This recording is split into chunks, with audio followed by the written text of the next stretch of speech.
Welcome to this edition of pattern review and sewing highlights. We will be covering and going over McCall's M8084. In part one, the sewing techniques we'll be covering are your basics, your seam finishing, attaching facing, and installing bias tape. If you need any assistance or just a refresher on some of the sewing techniques, I'll put a link up to the playlist for my basics and for my sewing techniques channel. Just go ahead and review that before you get started. If you already know how to do my sew-alongs and videos, and if you'll be kind enough to watch at least one ad, should it appear, which enables me to keep bringing you free content, feel free to skip ahead to go straight to the pattern spotlight. Skip ahead to the 4-minute mark. Here's a little bit about how I do my Sew With Me sew-alongs. Techniques, I'm going to put it on the website and I will reference it in the sew-along itself. So for example, we're working on a pair of pants that has a fly front. So when we get to that portion in the sew-along, I'll do a little bit of it, and instructions in the sew-along itself, but then I'm going to refer you over to the website to go ahead and look at that video, that particular video, look it over, study it, do your own sample if you want, because I'm big on that technique binder. So go ahead and and do that, and then once you get a good hang of what that technique is, then come back onto the sew along itself and do that particular technique with the sew along. So that way we both kind of benefit. You still get the instruction of the actual sew along, step by step of how to do a particular thing. But it's less editing on my part because like I said, I'll mention it in the sew along itself, but then I'll refer you over to the website to actually find that particular technique and go ahead, review it, look at it. And then once you master it or enough to where even you sew along, at the same time and install it in that particular sew along that you're doing at that time. So hopefully that will be okay for you, because I think I just wanted to take this opportunity to thank everyone for watching my videos. I love to upload the videos. I love to share my knowledge. And I'm pretty sure that you guys love to get free content. So in order for me to keep uploading free content, I just need you to do some simple things for me, some very simple things. The first thing is just to hit the subscribe button. So just make sure that you hit that. So you're subscribed to my channel, hit the notification bell so when I upload a new video, you don't miss out and you get to see it. And then also, if there's an ad on my videos, they're typically anywhere from 10 seconds to maybe up to 2 minutes. Just go ahead and either watch it or do something else you want to do in those in that particular time that ad is running. So use the restroom, go get something to drink or something like that. Because that way, if you let that ad run, I benefit from YouTube, and that way I can still keep creating content and uploading it for free. Okay. Enough of that boring stuff. Back to the sew along. Please take a moment to like, comment, share, and subscribe. And also hit the notification bell so you don't miss any uploads. Thanks again and keep on watching. All right, so now we're working on McCall's M8084. And I will be doing view B, okay, which is that lovely dress right there. So just to give you a little background, look at my little cheat sheet here. Let's see, this is again McCall's M8084. It's a full-length dress. Sewing level is easy. It is semi-fitted dress with a tie front, bodice, bat wing sleeves. A has the ruffle, B has elastic cuff, elastic waist, and length variations, and B also has the hemline ruffle. Okay. And looking at the sizes, again, we're going by, it goes by extra small to medium. And for the bust, it's a 29.5 to 36. Waist is 22 to 28. Hips is a 31.5 to 38. So looking at the size, here it's a 12 because of the medium. So the 12 bust is a 34 with the finished measurement bust of 41.5. That gives you 5.5, and that's supposed to be a loose fitting in this area here. Okay. Looking at the waist body measurement is 26.5. The waist finished garment is 43. So that gives you a difference of 16.5 for the ease. So that's very loose fitting, and that's because it's an elastic waist, because they want you to cinch it in. So it has to be loose, and then they cinch it in with the elastic. So that's the reason why that's 16.5 inches of ease there. For the hips, body measurement is 36. So your hips is around here. Okay. For size 12 body measurement is 36 inches. For the finished measurement of size 12, it's 42.5. That's 4.5.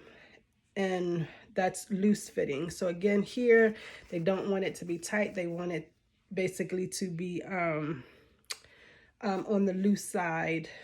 So that's how the pattern makers intended that to be.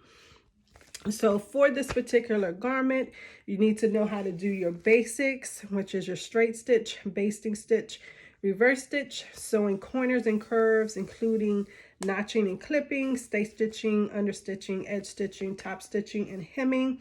You're also going to need to know how to do the casing because of the waist casing, and I want to say the sleeve casing, gathering, same thing because of the waist there, and a facing because this on the neckline is a facing. Okay, again, I will be doing view B. My size is an extra large. I will be adding 3/4 inch to the bust for total because it's 4 pattern pieces. Okay.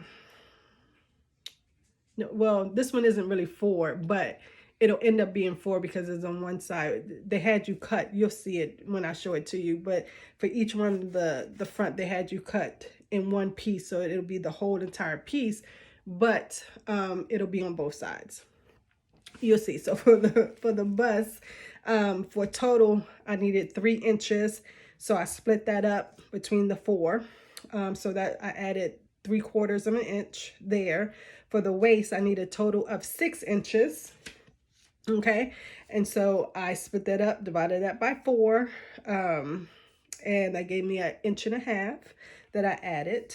For the hips, I needed again 6 inches, so I divided that by 4, so I added 1.5 inches. Okay, so for the fabric I'm going to be using, and you can kind of see it here, it's a black off-white taffeta fabric. I got it from fabric.com. The item number is CPE3523W.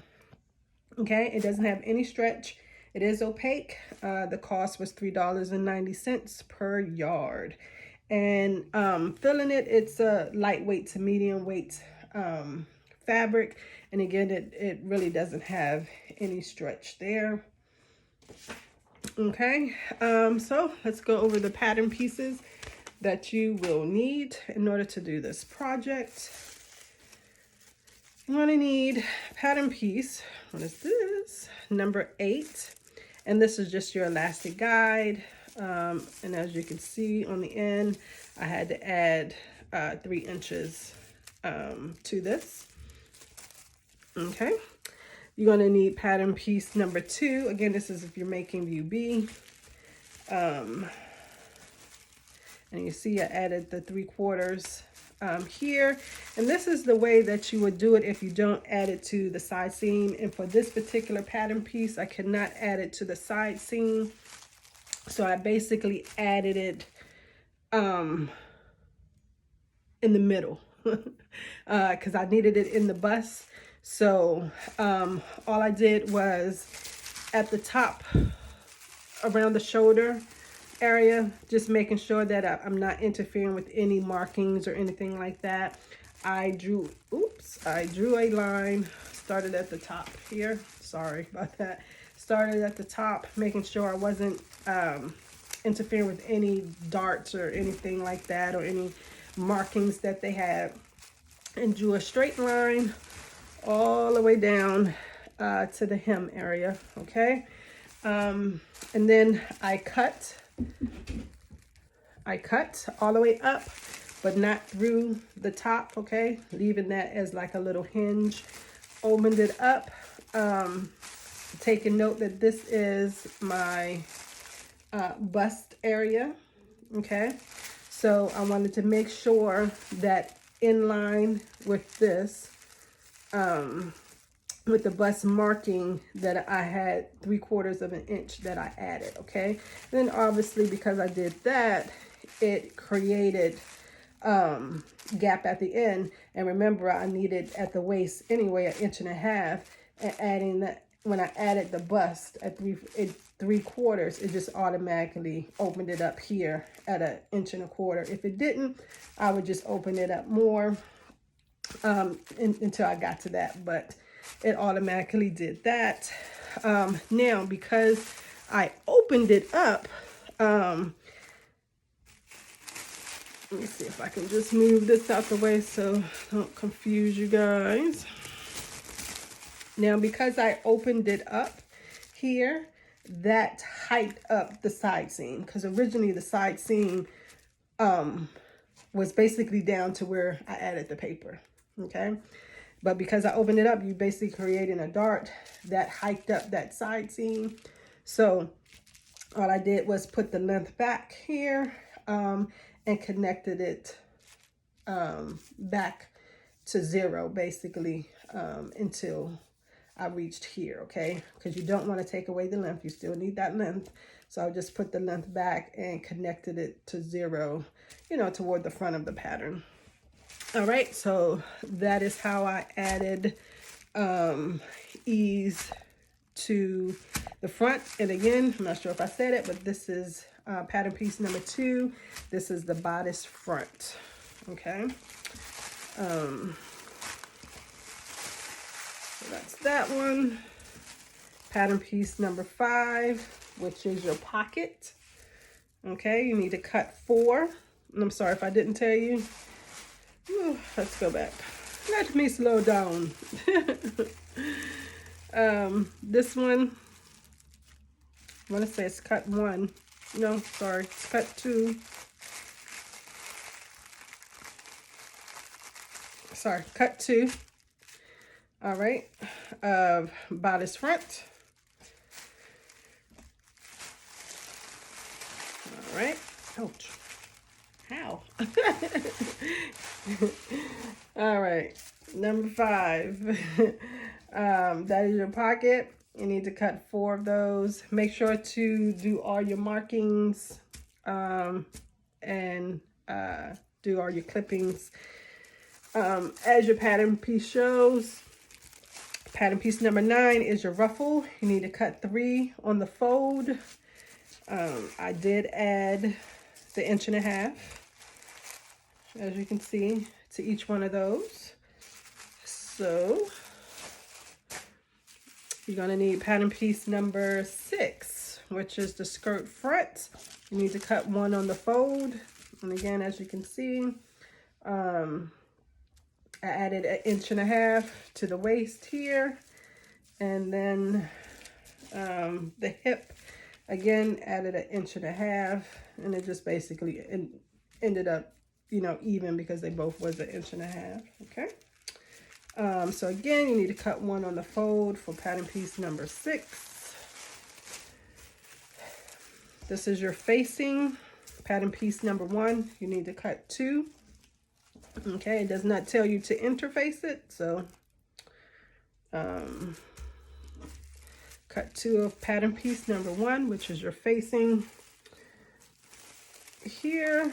This is pattern piece number 3, which is the back, and I did exactly what I did to pattern piece number, what was it, 2? What I said was, which was the front. I added the 3/4 at the approximate bust line, and all I did to find that was laid pattern piece the front part here, you know, next to it, and discontinued the marking of the bust line there. So that's how I found where this goes. Okay, so added 3/4 there, added 1.5 inches to the waist, again 3/4 to the bust, and this is cut 1 on the fold for pattern piece number 3.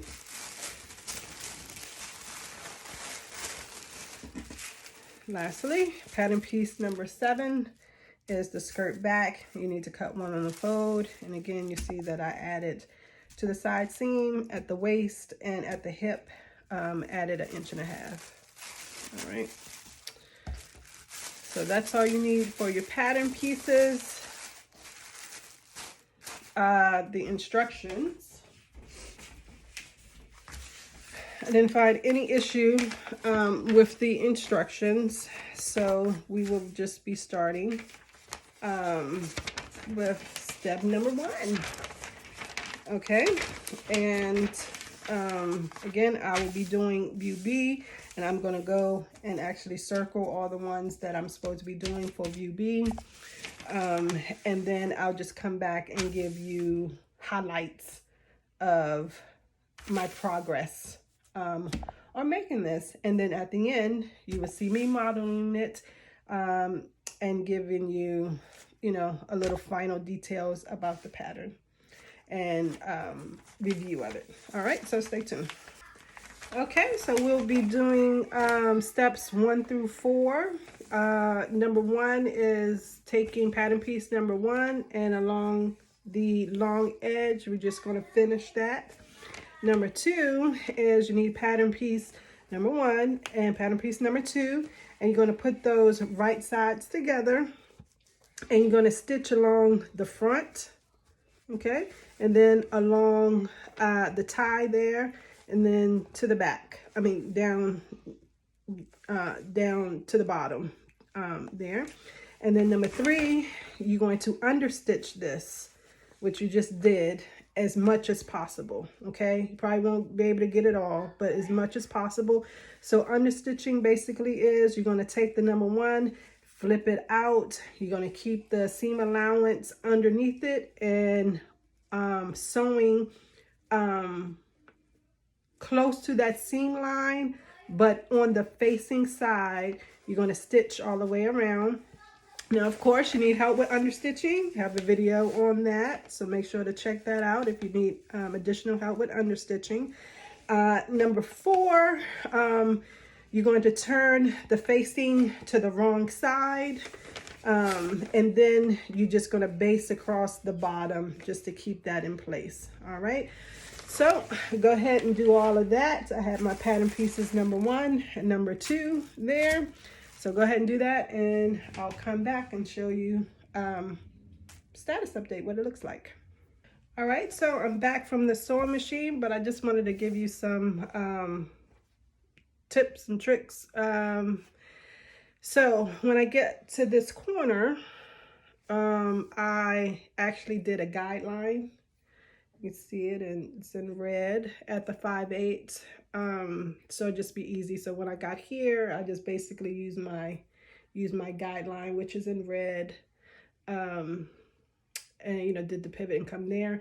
And this area, you know, I reduced my stitches to about 1.8, 1.6, something like that, down from a 2.5. Okay, stitch length at this pivot area, and then just go back at the 2.5 once you cross it. But that's one tip there.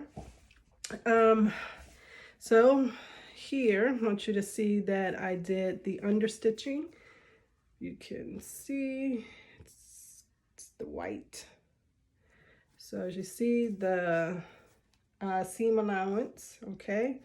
This is the facing. I put the facing on top of the seam allowance, okay? And this is the seam that I previously made. It's probably hard to see, but this is the seam that I previously made. So I'm stitching, this is about a 1/8 away from that seam on the facing, making sure to catch that seam allowance. So that's your understitching, okay? And so I just went, you know, as far down as I can go, which is basically until you got to the tie part. I wasn't trying to really mess with the tie or get too fussy about it. So at this point, what you want to do is trim off your excess seam allowance. So usually what I do is just cut it down by half. So cut all the way down here around your tie, and cut that down by half. You can put some clips in it here, or is it notches? Yeah, this one is notches, sorry. You can put some notches around here if you like, to make it turn easy. And then once you do that, just go ahead and turn everything, you know, you're going to turn the facing basically to the inside. So you got to reach into your tie and pull that tie out, and then turn everything to the inside. And then once you do that, at the very bottom, it should now look like this. Once you give everything a nice press, and then you're just going to secure the bottom of your facing to the bottom of your garment, okay, with the basting stitch.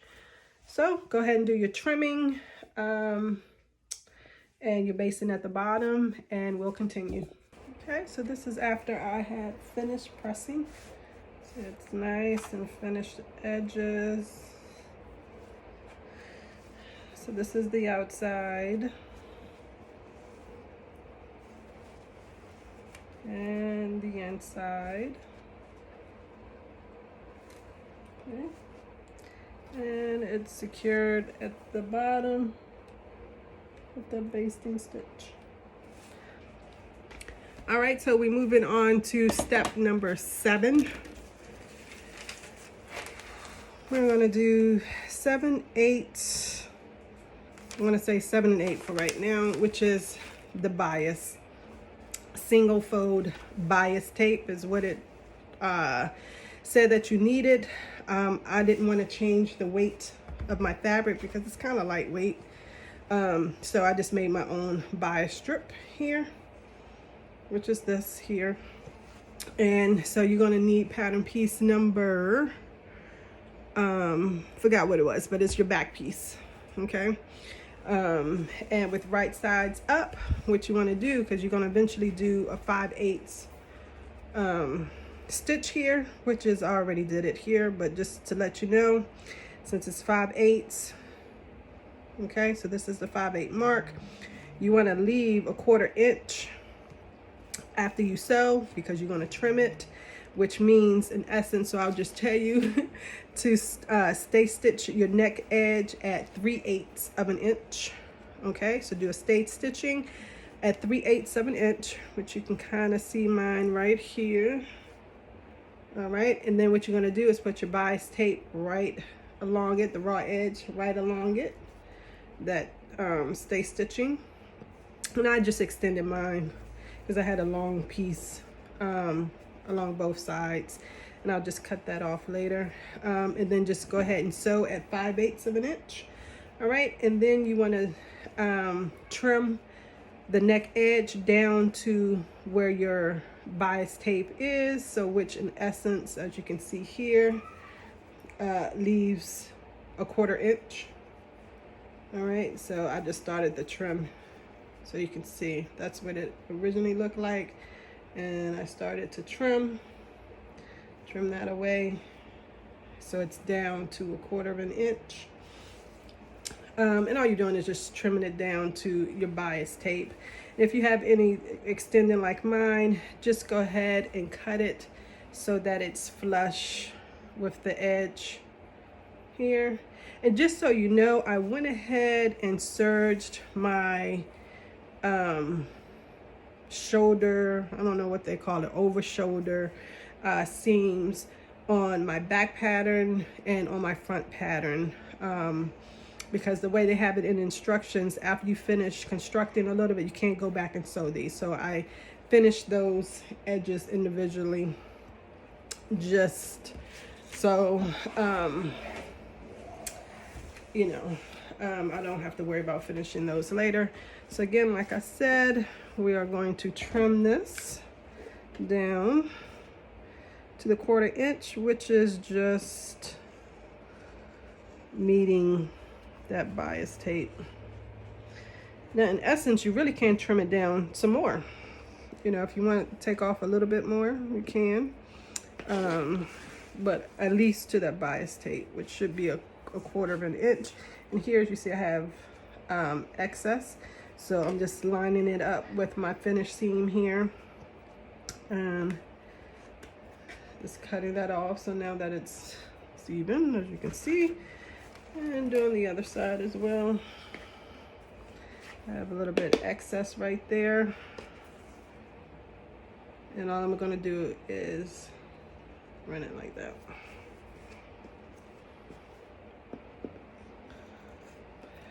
So as you can see, it's flush now, right? That's the bias tape. All right, so once you do that, now you can most definitely understitch it. And if you do understitch it, I would have understitched it before cutting, trimming off the excess fabric. I would have understitched it first, but you can understitch it if you like, but I'm not. This is a curve, so it is best to clip into that curve. So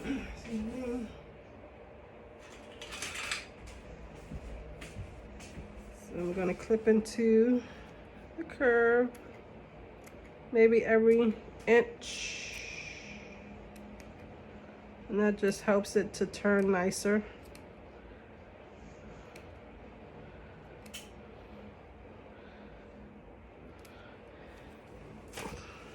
All right, as you can see,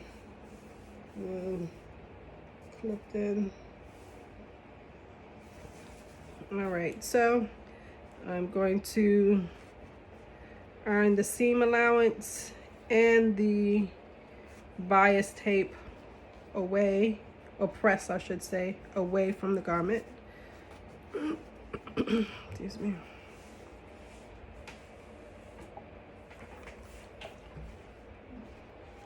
All right, so it all should be away from the garment.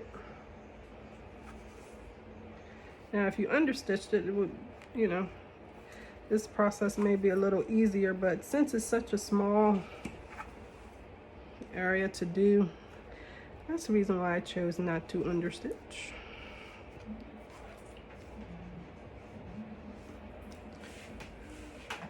All right, now you're going to bring your single fold bias tape to your stitch line. So you see your stitch line, oops, right there.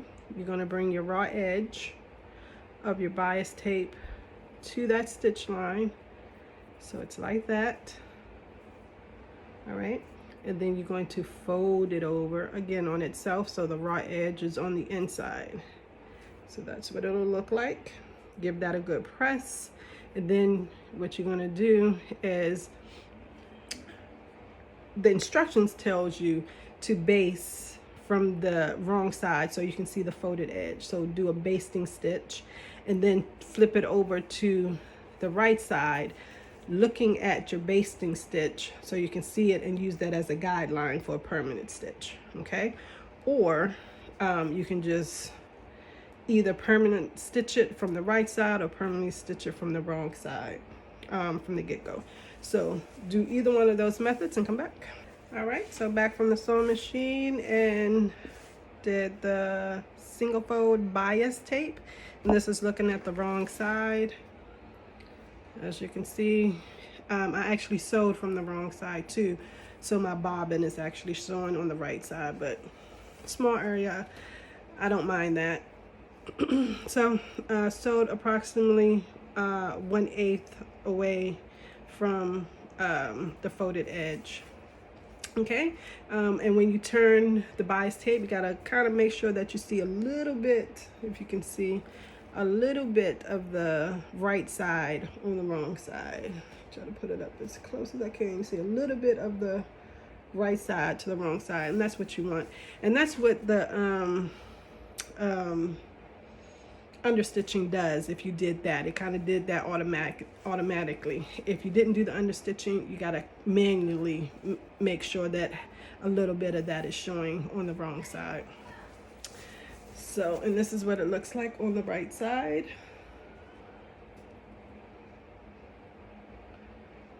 All right, so we are going to move on to step number 9. All right, so we're moving on to steps 9 and 10, which is basically attaching the front and back pieces, pattern pieces together at the overarm.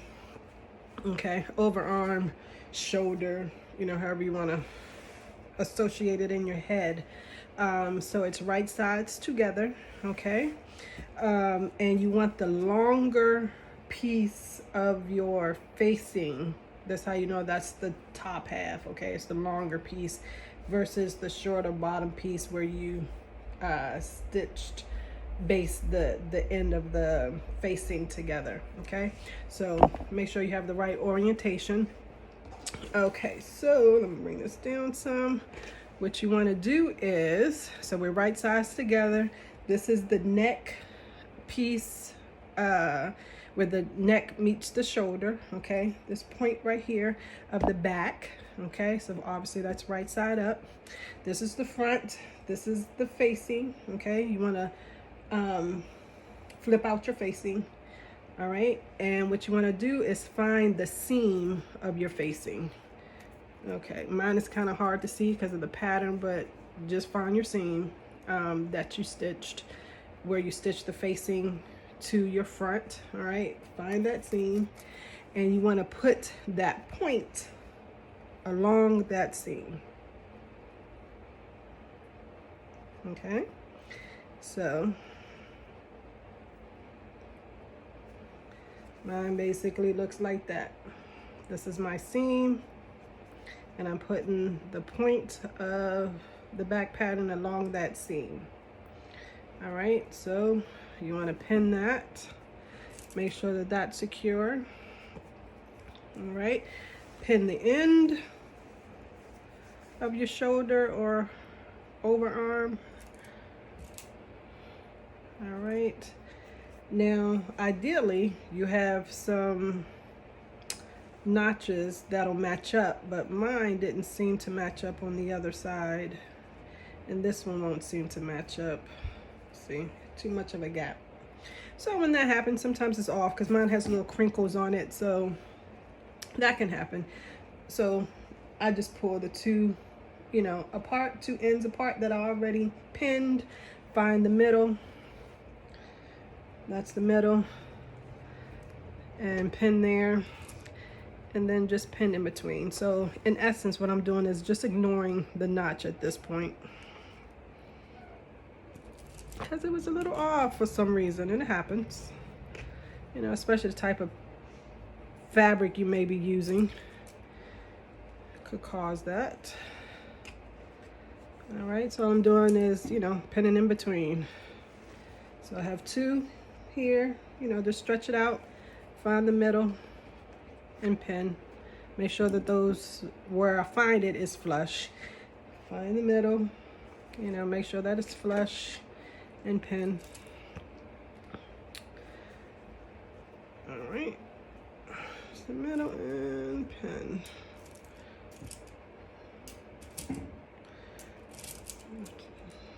All right, now we have to go back up here to where we had we flipped out that facing part, right? So what you want to do is flip it all the way around so that it's basically right side to right side on the back. Okay, so I'm just flipping it all the way around. All right, and then I'm just going to pin to secure, or you can repin if you already have some pins there. All right, so it should look like something like that. Okay, it's basically just a sandwich. And now you're just going to sew from the bottom of the shoulder up to your neck. No, wrong direction, sorry. From the neck down to the bottom of your shoulder. So sorry, from the neck down to the bottom of your shoulder on each side. All right, and when you do that, come back. All right, so back from the sewing machine, and it should look like this. Where is it? Excuse me. So it should look like that. You basically turn on this side so you can see, stitch the facing down and the shoulder overarm. Okay, so now what you want to do is just flip this out, the facing, flip it back to the inside, and now you have a clean finish on the inside. Okay. Oops. All right, so it should look like that. All right, so what they want you to do is along the shoulder seam, because they want you to be able to open up the shoulder seam and press it open. They want you to clip the back seam allowance, clip it, so that way it'll open up and you can press it. I'm not going to do that. I'm going to leave it like this because actually I'm going to tack down my facing here at the top to the seam allowance. Okay, and then, you know, if I want, I can open it up and press it like that, you know, but I'm not going to clip into my back seam. But that's the instructions, and that's so we did, that was number 10 and 11 that we just did. All right, so now we're going to move on to number 12, which is attaching front to back at the underarm curve. Okay, so you want to position it so that it's right sides together, and think of your underarm as the underarm and the side seam put together. Okay, so you want to match up any notches that you have. Like, there's a notch there. Match up any notches, and what you're going to do is sew along the this is the underarm going into the side seam basically. And once you do that, you're going to reinforce that seam by stitching directly over it. Okay, so do that for both sides, and once you do that, finish your raw edges how you see fit, zigzag or serge, and come back. All right, so back from the sewing machine, and we sewed the underarm seam, reinforced it along that curve, or you could have did the whole thing. Reinforcing is just doing a stitch right on top of the previous stitch. And I went ahead and finished my seam.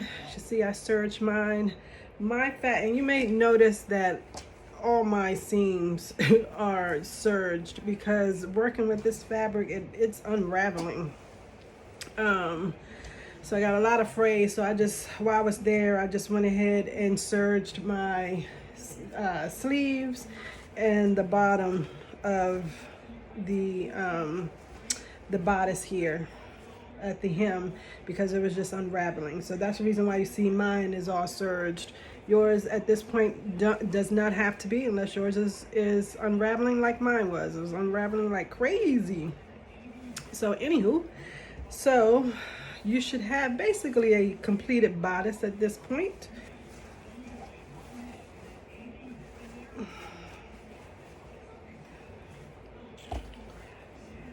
There we go. There's my seam. There we go.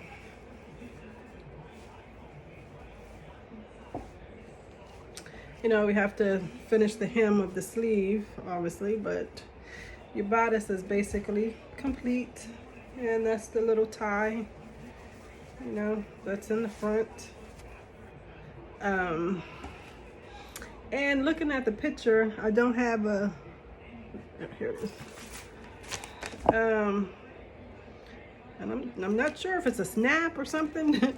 You know, there I have to look at the notions. Let me see. I don't see that it's a snap on here.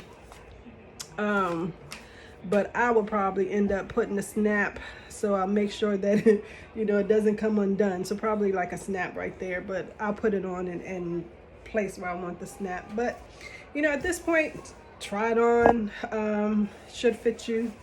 You know, if not, you know, you can take in a little bit at the underseam.